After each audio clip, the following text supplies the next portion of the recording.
The movie begins with Matt and Kate, a married couple who have purchased a house in upstate New York. The house needed some fixing and cleaning. While renovating the house, the two get into a small argument because Kate calls out Matt's fixation on music and art. Eventually, they let it slide and continue to work. In the kitchen, Kate finds a dead bird and tries to bury it. However, she gets distracted when Matt decides to throw things through the window, as it is faster than going down the stairs. When she looks back at the bird, it's no longer there. Matt finds a strange-looking wall with an unusual keyhole after ripping wallpaper. Curious, he finds the keys in the pile of trash and opens the door. Once it is opened, he calls Kate, and together they enter the hidden room. They get surprised when the light flickers, so Matt decides to call the power company. They ignore the hidden room and continue with the renovation. The next day, the power company arrives and scans the hidden room. They find a huge room with very old electric wires. Since the electrician has not seen anything like these wires, he cannot do anything about it. Before leaving, he informs Matt that the previous owners of their new house were murdered. After hearing this, Matt immediately looks it up on the internet and discovers that a married couple named Paul and Madeline were indeed killed inside the house by an unidentified John Doe. Matt gets more intrigued and discovers that John Doe has been admitted to a mental hospital. He couldn't get it off his mind and drew John Doe's face on his canvas. After this, he gets a bottle of whiskey and hangs out in the hidden room. After finishing his first bottle, he wishes that he had another one. The light flickers, and another bottle of the exact liquor that he's been drinking appears out of nowhere. The next day, Kate wakes up to the light continuously flickering. She sees Matt, who's been wishing for things the whole night. When Matt sees his wife, he immediately shows her the original paintings by prominent painters. Kate thinks her husband is high, so Matt asks her to wish for any material thing. To appease him, she wishes for $1,000, and Matt finds it in the corner.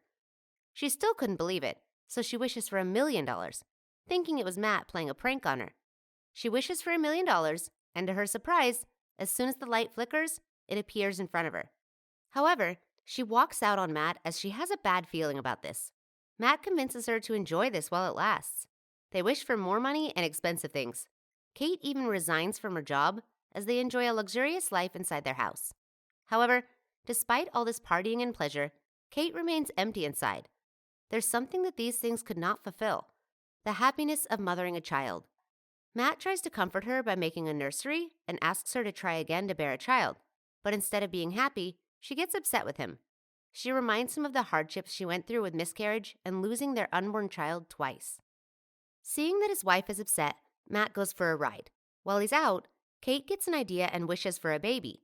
Matt comes back to the house and is surprised to see that there's a baby inside the nursery. He immediately confronts Kate about this, and the two get into a heated argument because Matt doesn't want to keep a baby that isn't theirs or anyone else's. The two go inside the room with the baby, but Kate can't bring herself to do it. Matt gives it a try, but he also cannot do it upon hearing it cry. Seeing that they cannot get rid of it, the two eventually accept it as their child and care for it. However, Matt is still reluctant about the baby and remembers John Doe. He continues to investigate it and sees the new clip with his testimony saying, "The room made me do it." He decides to visit the mental hospital where he is situated and takes some cash from their pile. Upon arriving, he discovers that no one has visited John during those 45 years, just reporters, so he poses as one. The two meet in the visiting room, and John immediately realizes that Matt is not a reporter. After hearing that Matt lives in the house, John exclaims that he's been waiting a long time for someone like him to visit. John taunts him by asking if he's enjoying their stay, which shows that he knows about the room's ability to grant wishes. Matt remains unimpressed and asks him why he killed the previous owners. With a warning tone, John answers that it's the only way and adds that they have to get out of the house before it's too late. He says that the only thing more dangerous than a person who cannot get what they want is a person who gets everything they want. After this visit, he goes to a gasoline station to refuel his car, only to discover that the cash he brought has turned into ash.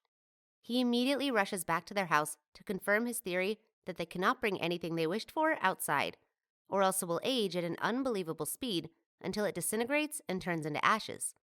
With this and John Doe's warnings, Matt begins to tear the walls of the room apart, only to see that there is just more wire behind them. While tearing the walls apart, he sees the map of the house, showing him the outline of the wires. He tries to examine it but gets overwhelmed seeing how intricate it is. A little later, he notices that Kate is going outside with the baby. He tries to warn her without disclosing the whole truth. Since she thinks he's just acting up, Kate continues to go outside. After a few seconds, Kate finally realizes what Matt meant. Matt tries to hold it in to get rid of the baby in the most natural way possible, but after hearing his wife's screams, he rushes to go outside and save them. In just a matter of seconds, the baby has grown into a prepubescent boy. While their new son is resting, Matt reveals to Kate the rules of the room, which is to never bring the things it created outside. Otherwise, they will age and turn into dust. Kate remains in denial and says that their son is not a thing. However, they cannot do anything about it, as they've already seen it happen. Despite the baby growing overnight, Kate is fond of him and decides to name him Shane. 3 months have passed, and Kate decides to homeschool him, as he did not go through his formative years. Over time, Shane expresses his desire to go outside, but Kate insists that he cannot, as he is sick and that the house protects him. However, this upsets the young kid, and he starts to throw tantrums. Kate makes sure that he can never go outside, and she even locks the door, even after receiving packages. While Kate is busy playing the piano and Matt, who purchased a gun for their protection, is practicing his aim, Shane takes this opportunity to steal the keys and sneak out. He opens the door and reluctantly takes his hand outside, enjoying the breeze. This breeze reaches Kate, which makes her aware of what's happening. Before Shane can go outside, she rushes to close the door and check if he's aged. Because of this recent happening, Kate starts to barricade the windows and doors. Kate and Matt's paranoia starts to strain their relationship, as they couldn't even sleep at night. One night, Shane goes to Kate's bed to sleep with her. There, he expresses that he wants to be with her forever. The next day, despite not being allowed to go inside Matt's room, Shane enters it with a snow globe. However, Shane gets surprised when Matt enters the room, causing him to drop and break the snow globe. That night, Shane discovers the abilities of the room and creates a simulation that perfectly mimics the outside world. After seeing how everything inside the room feels, Matt pulls him outside the room and scolds him for using it. Kate gets upset about this harsh behavior towards Shane. While the two are arguing, Shane answers a phone call, which Matt snatches away. On the other line, it is John who discovers that they have made a child. After hearing from Shane that it was John Doe on the line, Kate goes to another phone to eavesdrop on their conversation.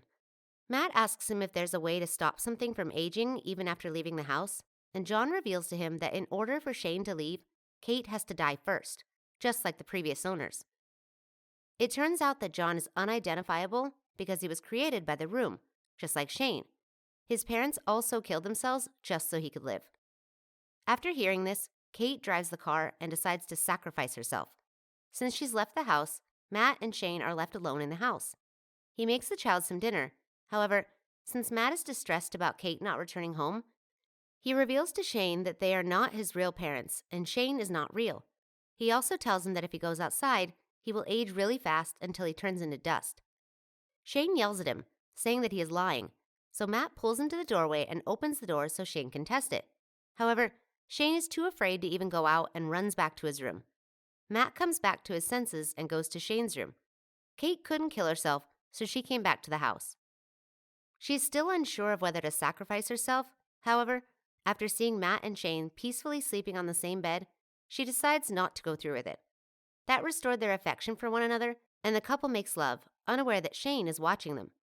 While they're tired from their lovemaking, Shane takes this opportunity once again to steal the key and sneak out.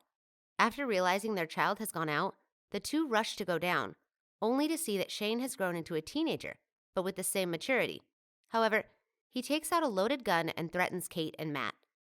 Matt then tackles him to the ground while Kate slowly loses consciousness due to being knocked out. After a few moments, she wakes up and tells Matt that Shane got shot and disintegrated into ashes. Kate goes outside and slowly breaks down. Matt consoles her and carries her inside the house. Meanwhile, the real Matt is knocked down in the real house. It turns out Shane shapeshifted into him and recreated their house and place inside the room. He also locked the door to the hidden room, leaving Matt locked outside. Since he's determined to enter it, he tears down the walls, goes through the tangled wires, and finally enters the room, where he discovers what Shane has done. Kate, on the other hand, discovers that the Matt she's talking to is Shane because of his habit of chewing ice. She continues to feign ignorance until he starts to grope her chest. Feeling sick, she tries to escape. However, Shane overpowers her and forces himself into her. Matt, on the other hand, was just in time and broke the windows. Shane goes out to check the noise, allowing Kate to escape. However, she encounters both of them, asserting that they are the real Matt. The real Matt uses a word that is only between the two of them, so she pushes Shane down the stairs, wearing off the effect of the shapeshifting. The two try to escape. However, Shane wishes to never let them out. Matt, on the other hand, wishes to get out of the room, giving them the opportunity to escape. Shane, unfortunately, follows them outside with a knife. He stabs Matt to death and tries to console Kate, only to realize that the couple outsmarted him and the two are just clones, buying the couple some time to finally escape the room. Shane discovers their ruse and follows them outside the room. Matt uses this opportunity to take him outside. When he tries to get inside the house, Kate locks the room and refuses to open it. This causes Shane to age quickly and eventually disintegrate into ashes. Despite all that he's done, Kate goes down on her knees and mourns the death of their son. 1 month later, the two decide to rent a motel room, where Kate realizes that she is pregnant. She looks frightened as she is unsure if this is Matt or Shane's child. However, she gets more frightened when she sees the side lamp flicker, making her think that, what if all this time, they are still inside the room that Shane created? Don't forget to like and subscribe to the channel for more movie recaps. Hit the like button if you enjoyed. Thanks for watching.